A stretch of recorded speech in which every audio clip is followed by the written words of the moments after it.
দর্শক, স্বাগত জানাচ্ছি অন্তরালের খবরের আজকের পর্বে। আজ কথা বলবো বাংলাদেশের ভূ রাজনীতি নিয়ে। বাংলাদেশে ভারত বিরোধী রাজনীতি এখন আর মতাদর্শ নয়, এটা একটা পেশা। ভারত দেখলেই গজোয়া, সীমান্ত দেখলেই চিৎকার, আর রাষ্ট্র দেখলেই নিস্তব্ধতা। এরা দেশপ্রেমিক নয়, এরা আবেগের দালাল। কারণ বাস্তব সংখ্যার মুখোমুখি হলে এই রাজনীতি টিকে না। ভারত সীমান্তে কাঁটাতার উঠলেই এদের মুখে আন্তর্জাতিক আইন, মানবাধিকার আর সেভেন সিস্টারের দিবাস্বপ্ন। অথচ 2009 সাল থেকে মিয়ানমার বাংলাদেশের সীমান্তে কাঁটাতারের বেড়া নির্মাণ করছে। টানা 15 বছরের বেশি সময় ধরে তারা এই কাজ করে যাচ্ছে।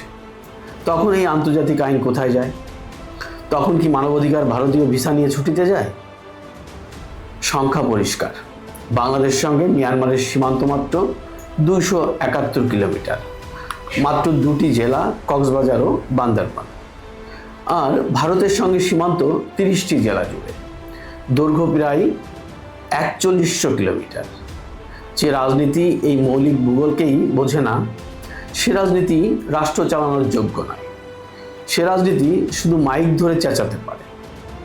নাপ নদীতে গুলি চলে, ট্রলার ধরে নিয়ে যায় আরাকান আর্মি, কিশোর রক্তাক্ত হয়, জেলে নিখোঁজ হয়। গত 1 বছরে মিয়ানমার সীমান্তে শতাধিক বাংলাদেশি গুলিবিদ্ধ ও মর্টার হামলায় আহত হয়েছে।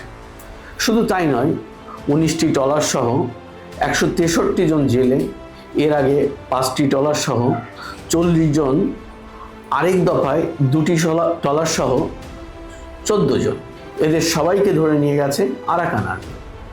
কিন্তু ভারত বিরোধী গজোয়া ঠিকাদারদের মুখে একবারও আরাকান নাম শোনা যায় না।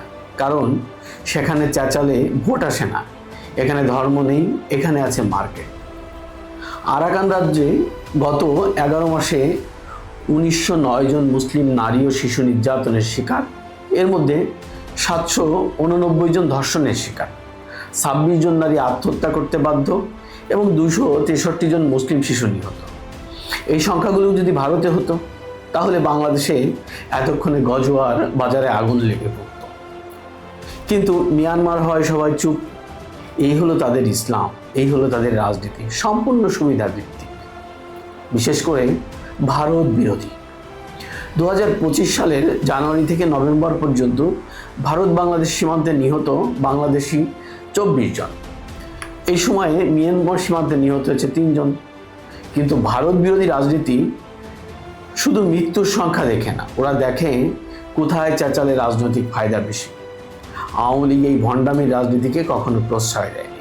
কারণ আওয়ামী লীগ জানে রাষ্ট্র স্লোগানে চলে না, সীমান্ত রক্ষা হয় কূটনীতিতে, সেনাবাহিনীতে, আন্তর্জাতিক সমন্বয়ে। গজোয়া বলে কেউ 163 জন জেলে ফেরত আনে না। গজোয়া বলে কেউ নাপ নদীতে গুলি থামায় না। আজ যারা নিজেদের গার্ডিয়ান অফ ওশান বলে প্রচার করে, তাদের আমলে বাংলাদেশ কূটনৈতিকভাবে একঘরে। ভারত পাত্তা দেয় না, মিয়ানমার পাত্তা দেয় না, আরাকান আর্মি পাত্তা দেয় না। অথচ আওয়ামী লীগ আমলে সীমান্ত প্রশ্নে রাষ্ট্রের অবস্থান ছিল স্পষ্ট, প্রতিবেশীদের সঙ্গে সমীকরণ ছিল কার্যকর, আর নিরাপত্তা ছিল রাষ্ট্রের নিয়ন্ত্রণে। সোজা কথা, ভারত বিরোধিতা কোনো সাহস নয়, এটা রাজনৈতিক কাপুরুষতা। যারা নিজেদের 271 কিলোমিটার সীমান্তের বাস্তবতা সামলাতে পারে না, তারাই 4100 কিলোমিটার সীমান্ত নিয়ে দিবাস্বপ্ন দেখে, বিদেশি শত্রু বানিয়ে ঘরে বাহাদুরি দেখায়। বাংলাদেশে আবেগের দেশ না, বাংলাদেশ রাষ্ট্রের দেশ। আর রাষ্ট্র চলে দায়িত্বশীল নেতৃত্বে, চিৎকারে নয়। ইতিহাস একবার নয় বারবার দেখিয়েছে এই দেশে রাষ্ট্র টিকেছে আওয়ামী লীগের রাষ্ট্রচিন্তায়, আর ভেঙেছে গজোয়া ভণ্ড রাজনীতিতে। আজ তাই পরিষ্কার করে বলা দরকার, ভারত বিরোধীরা দেশপ্রেম নয়, গজোয়া রাজনীতির সমাধান নয়। আর বাংলাদেশ কোনো আবেগী পরীক্ষাগার নাই। বাংলাদেশ বাঁচবে রাষ্ট্রচিন্তায়, বাংলাদেশ বাঁচবে আওয়ামী লীগের পথে। দর্শক, সত্য বলতেই হবে। ভাবতে পারেন এটি আওয়ামী লীগের জন্য না, এটি দেশের জন্য প্রচারণা। ভালো থাকুন, সুস্থ থাকুন, আর সাথে থাকুন হিডেন স্টোরিজ নিউজে।